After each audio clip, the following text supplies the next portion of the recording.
I need the Anderson portfolio analysis on my desk by tomorrow morning, Trevor Phillips barked as he breezed past my cubicle, not bothering to wait for my response. His expensive cologne lingered in the air long after he disappeared into his corner office. I sighed, glancing at the clock on my computer. Already 6 p.m. in Houston, and another late night loomed ahead. This request would take hours, but that was life at North Peak Financial. As a senior risk analyst, my days were consumed with developing models to protect our clients' investments, and more importantly, to protect the firm's bottom line. My name is Ivy Carter, and I've spent the last 4 years at North Peak developing risk assessment models that have quietly become the backbone of our operation. I'd been promised a promotion to director if I could help navigate the firm through what everyone knew was coming, a market correction that threatened to destabilize our most profitable portfolios. I picked up my phone to cancel yet another dinner with my sister. "Hey, Vanessa, rain check for tonight? Trevor just dumped another project on me." "Again?" "Ivy, this is the 3rd time this month," she said, disappointment evident in her voice. "I know, but this could be the catalyst for my promotion. Once I'm director, things will calm down." "That's what you said last year," Vanessa replied. "Just don't let them take advantage of you." Her words hung in the air as I ended the call. The truth was, I loved what I did. Creating mathematical models that could predict market behavior gave me a thrill that few would understand. For months, I'd been perfecting a proprietary risk assessment formula that could identify exposure to market volatility with unprecedented accuracy. I called it the Adaptive Market Vulnerability Index, AMVI for short, and it was my masterpiece. As I settled in for another long night, I noticed Trevor watching me through his office window. When our eyes met, he quickly looked away, but not before I caught a glimpse of something unsettling in his expression. It wasn't the first time I'd noticed him eyeing my work with unusual interest. 2 weeks earlier, during a meeting with the executive team, I'd presented preliminary results from my model, showing how it predicted several market anomalies that traditional models had missed. The room fell silent as I walked them through the mathematics. Even our normally reserved CEO, Jonathan Wells, leaned forward in his chair. "Impressive work, Ivy," he'd said. "If this performs as well as you believe, it could save us millions when the correction hits." Trevor had smiled tightly, placing a hand on my shoulder. "That's why I've been mentoring her," he told the room. "I knew she was onto something special." I'd kept my expression neutral, though Trevor had done nothing of the sort. In fact, he'd repeatedly questioned the validity of my approach until the preliminary results proved too compelling to ignore. Now, as I turned back to my computer, a notification appeared on my screen. A calendar invite from Trevor. "Discuss AMVI performance, private. Scheduled for tomorrow after the morning meeting." I felt a flicker of unease as I accepted the invitation. Something wasn't right, and I couldn't shake the feeling that I needed to protect myself and my work before it was too late. The market correction hit harder and faster than anyone anticipated. Over 3 tumultuous days, global markets plunged, sending investors into a panic. Emergency meetings filled North Peak's conference rooms as analysts scrambled to assess the damage. But amidst the chaos, something remarkable happened. The portfolios I'd restructured using my AMVI model held steady, outperforming market benchmarks by staggering margins. While competitors reported massive losses, North Peak's exposure was minimal. By Friday afternoon, it was clear. My model had just saved the firm tens of millions of dollars. I expected celebration, perhaps even an immediate promotion announcement. Instead, Trevor called me into his office and closed the door. "The executive team is thrilled with the performance of our risk management strategy," he said, leaning back in his chair. "I'll be briefing the board on Monday about how we navigated the correction." "That's great," I replied. "I've prepared a detailed report showing exactly how the AMVI model identified—" "No need," Trevor interrupted, waving his hand dismissively.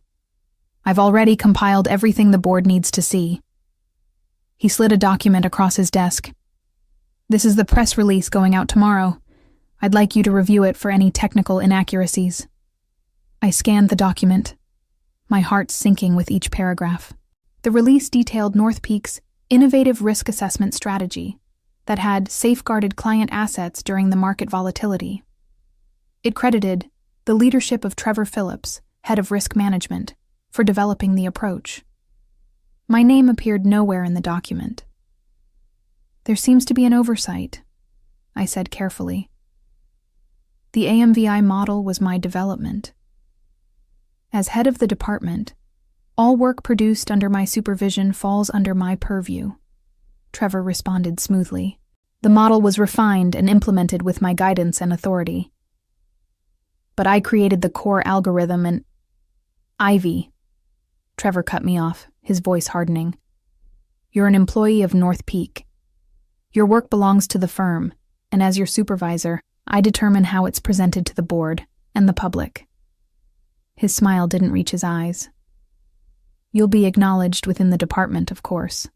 In fact, I've approved a modest bonus for your contribution. I bit the inside of my cheek to maintain composure. This wasn't just about credit, it was about my career trajectory. The director promotion I'd been working toward would certainly go to Trevor after this triumph.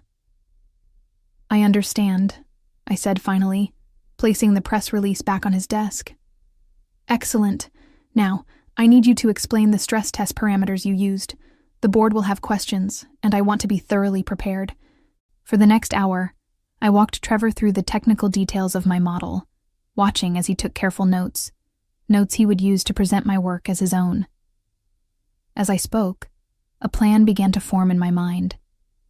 Trevor might believe he had won, but he had overlooked one crucial detail about me. I never left myself unprotected. The board meeting went exactly as I expected.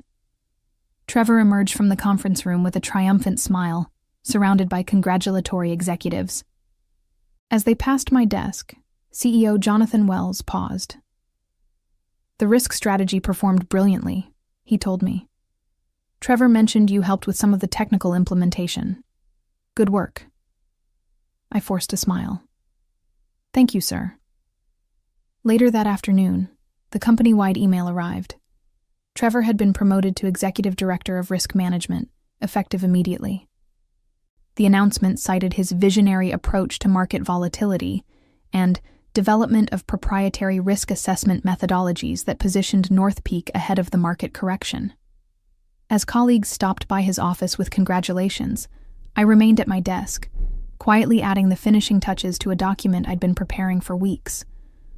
Long before the market correction, I'd sensed what might happen. Trevor had a history of claiming credit for subordinates' work, something I'd learned from a former colleague who'd left the firm bitterly after a similar experience. So I'd taken precautions. 3 months earlier, working with a patent attorney friend on evenings and weekends, I'd filed for trademark protection on the core mathematical formula that powered the AMVI model.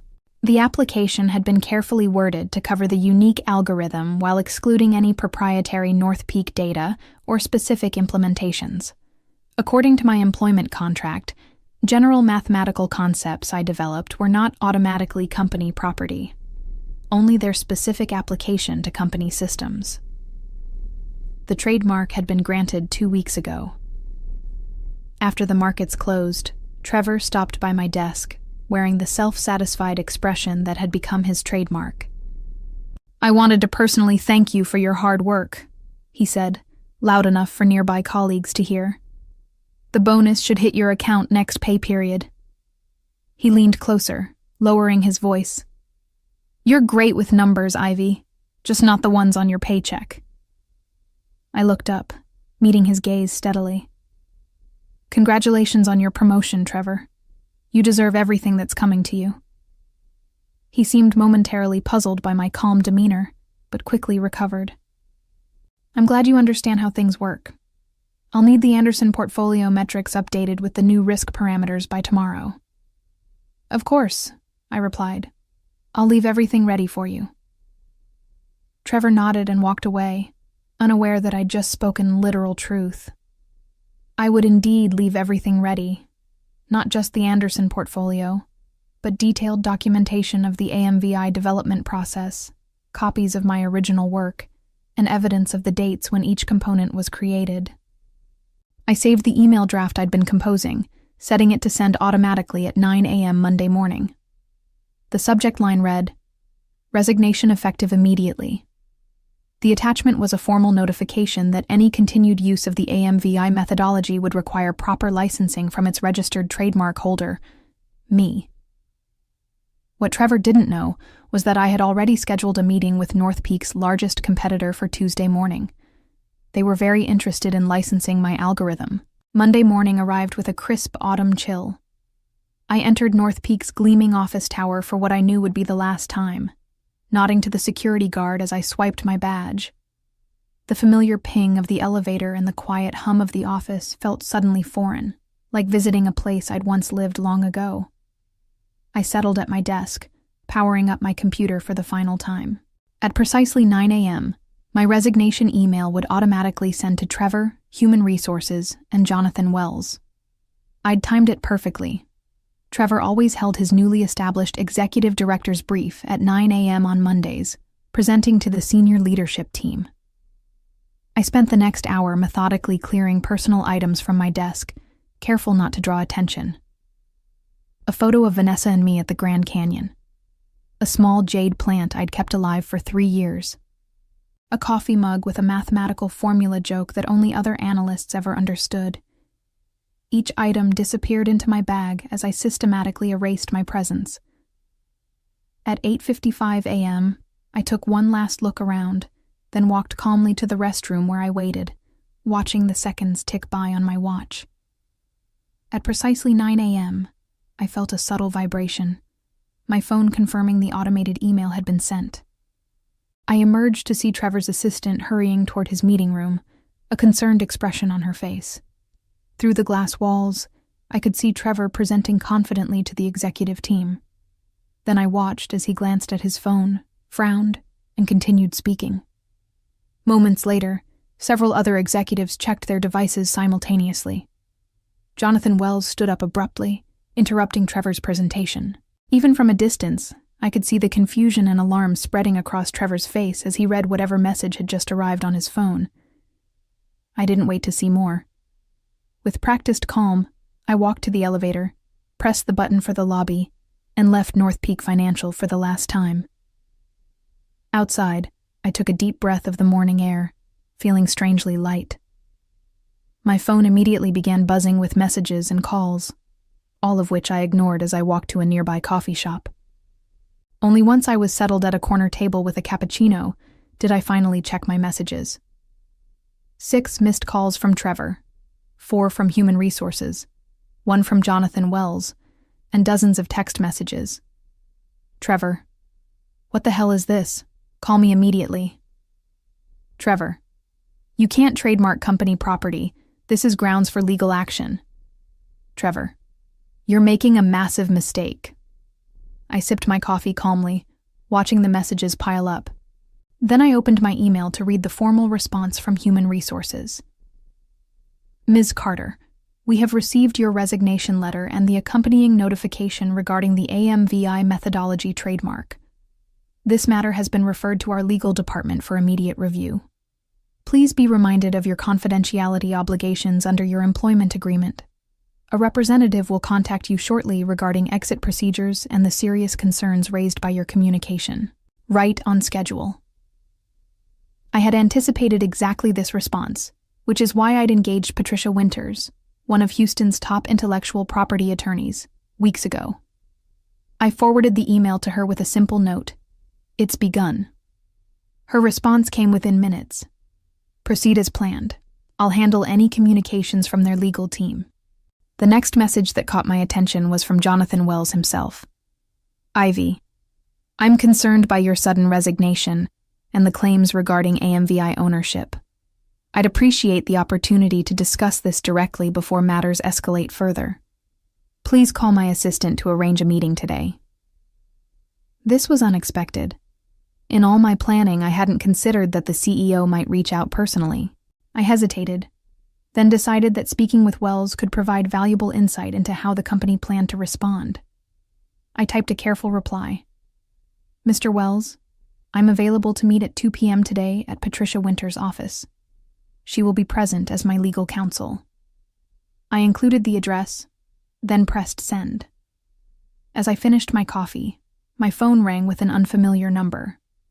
When I answered, I heard a smooth, professional voice.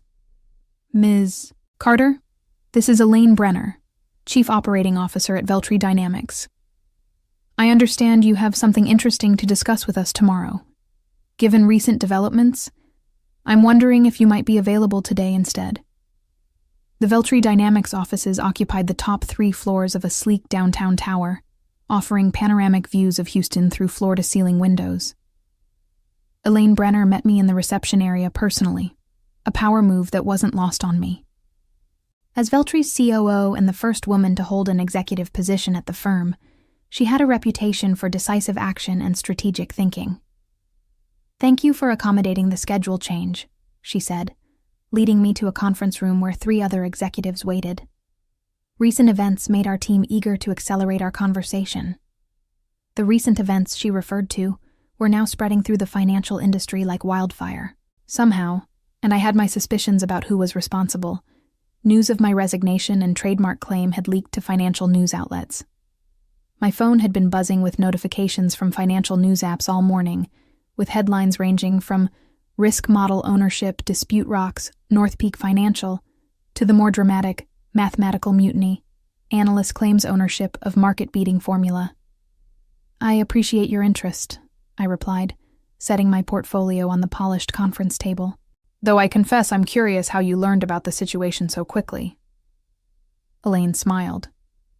Houston's financial community is smaller than it appears. When someone develops a risk model that outperforms the market by 23% during a correction, people notice. When that same person then claims independent ownership of the methodology, she raised an eyebrow. Let's just say my phone started ringing before the markets opened. For the next hour, I presented the AMVI methodology to Veltri's executive team. I explained the core algorithm, demonstrated its performance during the correction, and outlined potential applications beyond the current implementation. Throughout my presentation, I was careful to use only the mathematical concepts I had developed, avoiding any proprietary North Peak data or specific implementations, exactly as my trademark application had been worded. When I finished, the room was silent for several moments. Impressive, said Gregory Turner, Veltri's chief risk officer. But I have to ask the obvious question. How can you be certain the trademark will hold up? North Peak will fight this aggressively. I had anticipated this concern. I opened my portfolio and distributed copies of a legal brief prepared by Patricia. My employment agreement with North Peak specifically covers work product created using company resources, data, or systems, I explained. However, the core mathematical formula that powers AMVI was developed independently, on my own time, using my personal equipment. I have documentation showing the evolution of the algorithm, time-stamped electronic records, and even witnesses who can attest to my work on the concept outside of North Peak. I paused, allowing them to scan the brief. Most importantly, I disclosed the general mathematical concept to the patent office before implementing it at North Peak, establishing clear precedent of independent development. Elaine exchanged glances with her colleagues. And you're offering us exclusive licensing rights? For the first year, yes, I confirmed, at which point we can negotiate continued exclusivity or explore other arrangements. What are your terms? I named a figure that made one of the executives cough. That's substantial, Elaine said carefully. So is a 23% performance advantage during a market correction, I countered. Consider that North Peak saved approximately $50 million using my model. What would that kind of protection be worth to Veltri's portfolio? The meeting concluded with handshakes and assurances of a formal offer within 24 hours. As Elaine walked me to the elevator, she asked the question I'd been waiting for. Why didn't you take this to North Peak first? Surely they would have compensated you appropriately once they understood the situation. I smiled, Let's just say North Peak and I have fundamentally different perspectives on appropriate compensation and recognition. As the elevator doors closed, my phone vibrated with a new message, Jonathan Wells confirming our 2 p.m. meeting. The real battle was about to begin. Patricia Winter's law office exuded quiet confidence, tasteful artwork, subdued lighting, and furniture that whispered expensive without shouting it. We sat in her private conference room, reviewing our strategy while waiting for Jonathan Wells to arrive. Remember, Patricia cautioned, this is a fact-finding mission for both sides. Don't volunteer information they don't explicitly request, and don't discuss your meeting with Veltri. I nodded, though my thoughts were elsewhere. Despite my careful planning, a knot of anxiety had formed in my stomach. I'd never directly challenged someone as powerful as Jonathan Wells before. At precisely 2 p.m., Patricia's assistant ushered in the CEO of North Peak Financial. To my surprise, he came alone. No Trevor, no legal team. Just Jonathan Wells in his impeccable suit, carrying a slim leather portfolio. "Ms. Carter," he said, extending his hand. "Thank you for agreeing to meet. And Ms. Winters, I've heard excellent things about your work." After introductions and polite refusals of offered refreshments, Wells settled into his chair, studying me with an expression I couldn't quite read. "I'll be direct," he began. "Your resignation and trademark claim have created a significant situation for North Peak. Before our respective legal teams turn this into a protracted battle, I wanted to understand your perspective personally." Patricia nodded for me to respond. "I developed the core AMVI algorithm independently," I stated. "While I implemented it at North Peak using company data and systems, the underlying mathematical formula remains my intellectual property. When Trevor claimed full credit for my work and received a promotion based on that misrepresentation, I felt I had no choice but to protect my interests." Wells listened without interrupting, then opened his portfolio and removed several documents. "I've reviewed the press release and announcement that went out after the market correction," he said, sliding them across the table. "It appears Trevor presented the AMVI model as his own development, with no mention of your contribution." He paused. "This contradicts what he told me privately about the model's origins." This was unexpected. I glanced at Patricia, who maintained her professional poker face. "Can you elaborate?" she asked. Wells nodded. "In our initial discussions about the model, Trevor described it as a collaborative effort, with you handling the technical aspects under his strategic direction. Based on that understanding, I approved his promotion to executive director." "That's not accurate," I replied carefully. "Trevor actively questioned the validity of my approach until the preliminary results proved successful. He provided no meaningful input to the development of AMVI."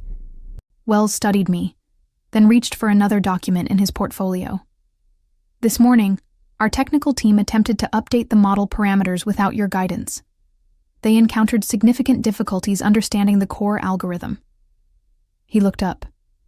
"It seems Trevor cannot explain how the model actually works." A moment of silence filled the room as the implication settled. Trevor had claimed credit for a model he couldn't even explain. "Mr. Wells," Patricia interjected, "while this information is illuminating, it doesn't change the fundamental issue. My client has valid trademark protection for the core AMVI methodology. Any continued use by North Peak would require proper licensing." Wells nodded slowly. "I understand, but before we discuss licensing terms, I have a different proposition to consider." He turned to face me directly. "Ivy, I'd like to offer you the position of Executive Director of Innovation at North Peak, reporting directly to me. The role would include full credit for the AMVI model, a substantial compensation package, and autonomy to build your own team." The room suddenly felt very still. This was nowhere in my planned scenarios. "And Trevor?" I asked. "Mr. Phillips is no longer with North Peak as of this morning," Wells replied. "His misrepresentation of your work was grounds for immediate termination." I felt a rush of vindication, quickly followed by uncertainty. I had been so focused on my exit strategy that I hadn't considered the possibility of a better position at North Peak. "I appreciate the offer," I said carefully, "but there's something you should know. I've already had preliminary discussions with Veltri Dynamics about licensing AMVI." The next morning, financial news outlets exploded with headlines. North Peak announces, new executive director of innovation. Risk model creator promoted after ownership dispute. Trevor Phillips, out at North Peak amid intellectual property controversy. After intense negotiations that lasted well into the evening, I had accepted Jonathan Wells' offer with several key conditions. First, North Peak would publicly acknowledge me as the sole creator of the AMVI methodology. Second, I would retain personal trademark ownership while granting North Peak exclusive implementation rights. And finally, I would have complete autonomy over a newly formed innovation division with a substantial budget and staffing authority. It was far more than I had initially hoped for when I'd planned my departure. As I rode the elevator to my new executive suite on North Peak's top floor, I could hardly believe how dramatically the situation had reversed. My new office, Trevor's former space, had already been cleared of his belongings. The spectacular view of downtown Houston spread before me as I set down my bag and took a seat behind the expansive desk. A knock at the door interrupted my moment of reflection. "Your first executive meeting starts in 15 minutes, said Melissa, the assistant who had been assigned to me. "And Mr. Wells asked me to deliver this personally." She handed me an envelope and withdrew quietly. Inside, I found a handwritten note from the CEO. "Ivy, welcome to the executive team. Your integrity and brilliant work deserve this recognition. I apologize for not recognizing the situation sooner, but I'm grateful we've retained your talents at North Peak. Looking forward to your leadership. Jonathan." Beneath the note was a press release draft for my approval. The headline read, "North Peak Financial promotes Ivy Carter, creator of market-beating AMVI methodology, to Executive Director of Innovation." As I prepared for my first executive meeting, my phone buzzed with a text message from an unknown number. "Congratulations on the promotion. Always knew you were destined for great things. Coffee sometime? Trevor." I smiled, deleted the message without responding, and headed to the conference room where the executive team awaited my arrival. 6 months later, I stood at a podium in the North Peak Conference Center, addressing an audience of industry analysts and financial journalists. Behind me, a large screen displayed performance metrics of the expanded AMVI system I had developed with my new team. "The financial sector has traditionally relied on reactive risk management," I explained, advancing to the next slide. "The AMVI 2. Zero framework represents a paradigm shift toward predictive analytics, identifying vulnerability patterns weeks before traditional indicators show cause for concern." The presentation continued with demonstrations of how our enhanced system had navigated subsequent market fluctuations with remarkable precision. When I concluded, the room erupted in applause, followed by a barrage of questions that reflected genuine interest in the methodology I'd created. Afterward, as attendees networked over refreshments, Jonathan Wells approached with a woman I recognized immediately, Elaine Brenner from Veltri Dynamics. "Excellent presentation, Ivy," Wells said. "I believe you know Elaine." I shook her hand, noting the irony of the situation. "We've met." "Ms. Carter," Elaine said with a professional smile. "Impressive work. Though I must admit, I was disappointed when our licensing discussions fell through." "Sometimes things work out differently than expected," I replied diplomatically. Wells looked between us with interest. "Elaine and I have been discussing a potential strategic partnership between North Peak and Veltri. Given your history, I thought you might have some insights to contribute." As the conversation continued, I reflected on how completely the tables had turned. 6 months ago, I had been preparing to help Veltri compete against North Peak. Now, I was discussing how the firms might collaborate, with my innovation division at the center of the potential partnership. Later that evening, as I was leaving the office, I received a notification on my phone. A financial news alert reported that Trevor Phillips had been hired as a junior risk analyst at a small regional firm, a significant step down from his executive role at North Peak. I couldn't help but smile as I headed home, savoring the perfect symmetry of justice served. My journey from overlooked analyst to executive had taught me the most valuable lesson of my career. In the world of finance, the most powerful asset isn't money or connections. It's owning your intellectual capital and knowing exactly when to leverage it.